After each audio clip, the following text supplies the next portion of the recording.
Now, let's take a look at the idea of an editorial calendar and how it can help you when you're creating the matter for your site.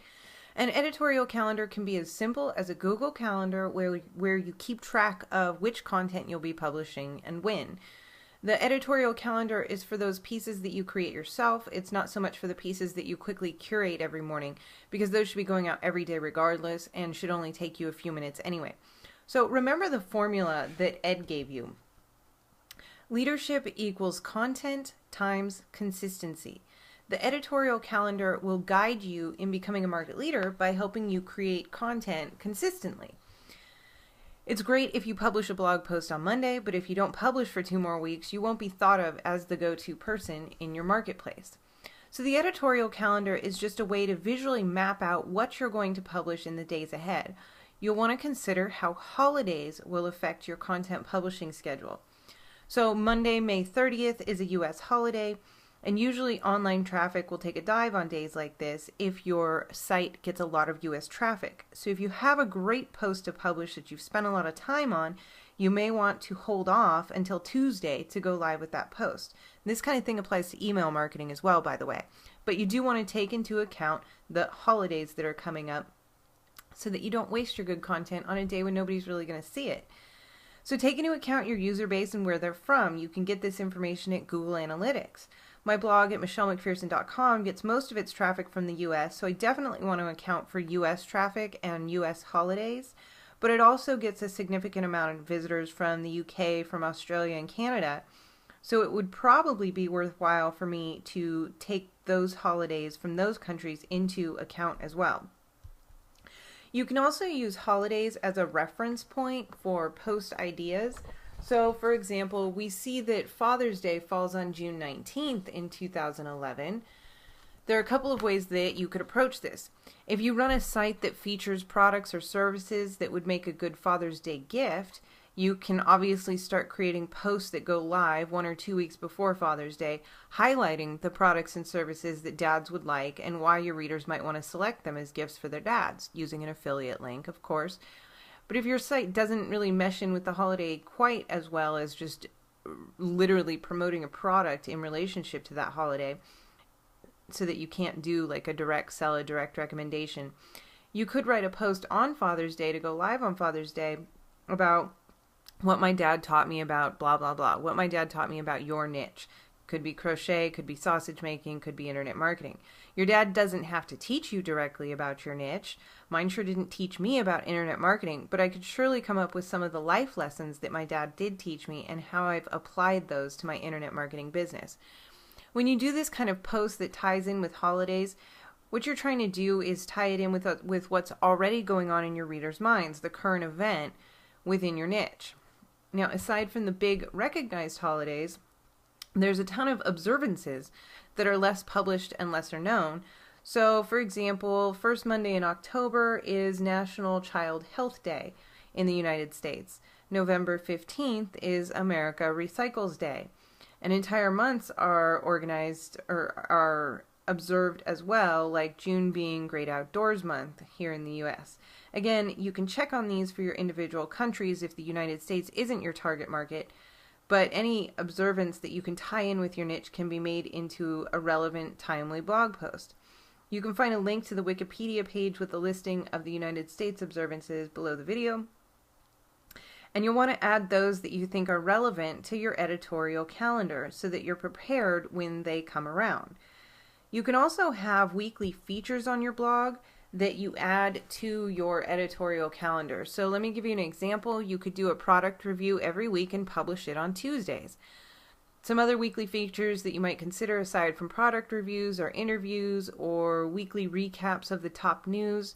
A recap kind of thing is obviously best published on a Friday or so that the week prior you then publish that stuff on Friday. Or a Saturday morning rant that's an opinion piece, like Andy Rooney style. You could do that kind of thing every week. But now, every Tuesday, you know exactly what you're going to post. Whichever day of the week you've chosen, it's going to be on your editorial calendar. You know what you're supposed to do, and your readers also know what to expect, and they come back for it week after week. Stephen Pressfield, who wrote The War of Art and more recently put out Do the Work, has a series that's Do the Work Wednesdays, where he posts about the creative process and about overcoming resistance. When that day rolls around, he knows what he's writing, which helps with the blank page syndrome immensely. And again, his audience, of course, knows to expect that and returns for it every single week. So consider adding a weekly feature to your blog and then add it to your editorial calendar. One of the things that we face when tasked with producing content for a blog is this unending blankness in front of us. We see the weeks and days and months and years ahead stretching with blank, oh my gosh, what do I fill that? So many posts to write, and it can seem overwhelming, and the editorial calendar really helps with that. So let's take a look at an editorial calendar for my fictional tomato growing site. I've added 2 weekly features to this calendar. I have Heirloom Wednesdays, where I can talk about a different variety of heirloom tomatoes, and I also have Tool Thursdays, where I can talk about different gardening implements and gadgets that are out there and review them and recommend or not recommend them. I've also got 2 national observances that I found on that Wikipedia list. The first is National Child's Day, and the next is National Outdoors Month. Those are both days that I could tie in with about how tomato gardening or just gardening in general are good for the kids to get out there and learn about how plants grow for National Child's Day, and then for National Outdoors Month, just about keeping healthy, staying outside and getting fresh air and vitamin D and that kind of stuff, and how tomato growing or any kind of gardening can be beneficial for your health in that respect. So those are some examples of how I can tie in my niche topic with those observances. I also added in the summer solstice because that's kind of related to gardening, and I also added in a post to go live on Father's Day, what I learned about tomato gardening from my dad. And none of these in blue, these are the actual tomato growing blog, none of the stuff in blue is set in stone in terms of the name, the title. Like, this is probably could be cleaned up some. Obviously, I'm not going to title my post National Child's Day and so on. But it's a working title. It's something that just lets me know what's going on because I'm the one who's accessing the editorial calendar. Nobody sees this but you. You can see that my calendar is already getting filled up pretty quickly without having to put too much thought into what I'm going to write about or having to dig too deeply into my list of post ideas that I'm maintaining. Now, how often you'll publish a new post on your blog, again, outside of the curation work that you should be doing daily, really depends on you and your niche.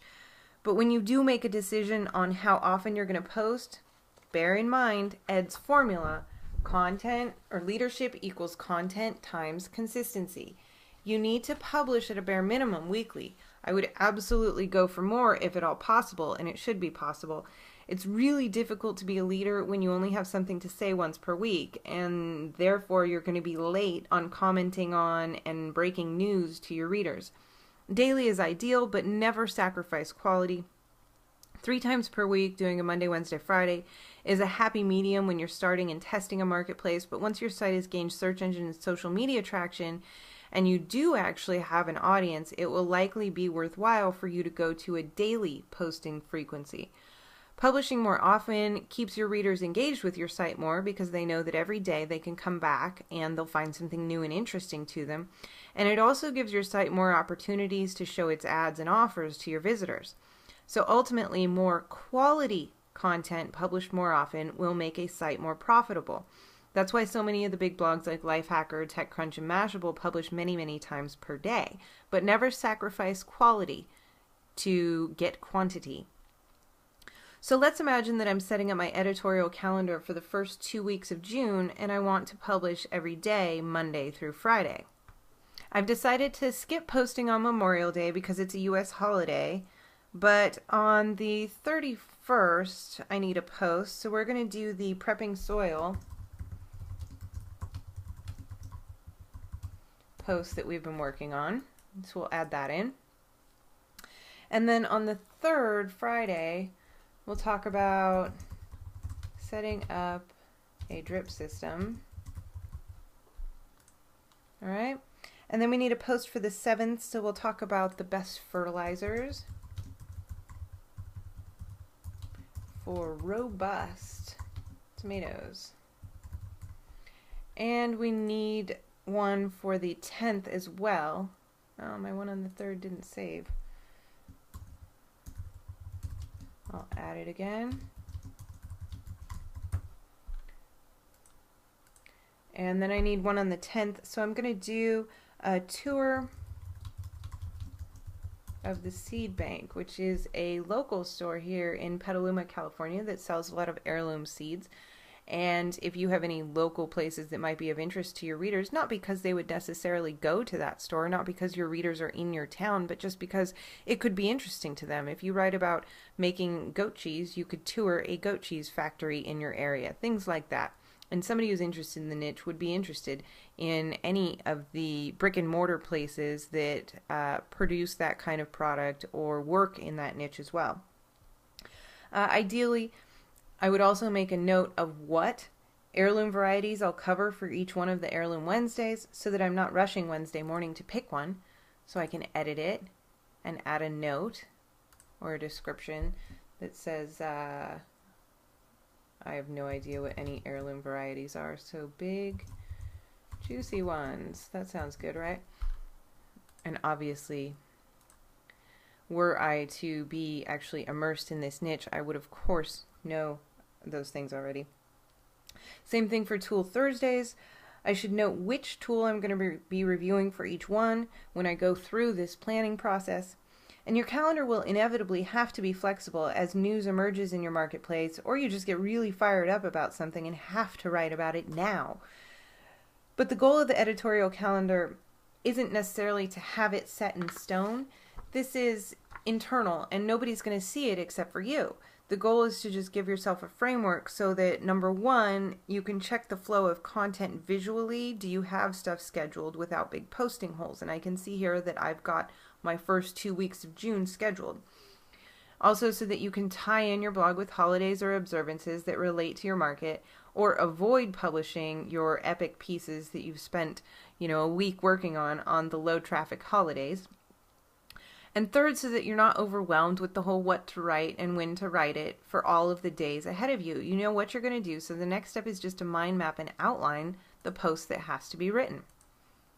Another option for your editorial calendar is to use the Editorial Calendar plugin, which is available at wordpress.org.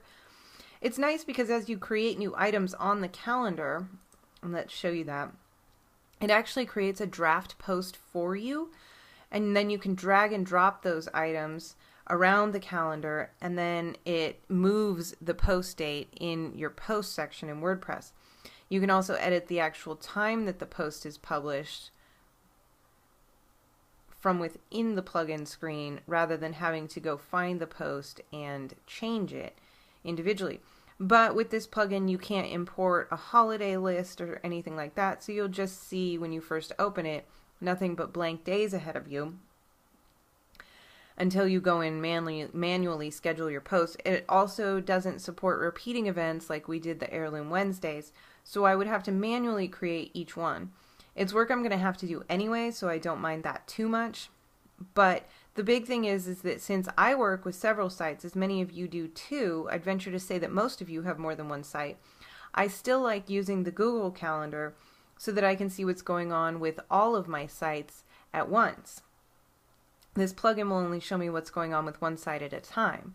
And the nice thing about the Google Calendar is that you can share it with people, so if you collaborate on a site with other folks, you can all work off the same editorial calendar. You can also create multiple calendars over here. You just click Add to make a new one. So if you have more than one site, which I think most of us do, you can maintain a separate editorial calendar that's color-coded differently for each site so that everything is neat and tidy and organized. And your Google Calendar will sync with just about any other calendaring app out there, whether it's iCal or Outlook. So that's my choice for an editorial calendar for those reasons.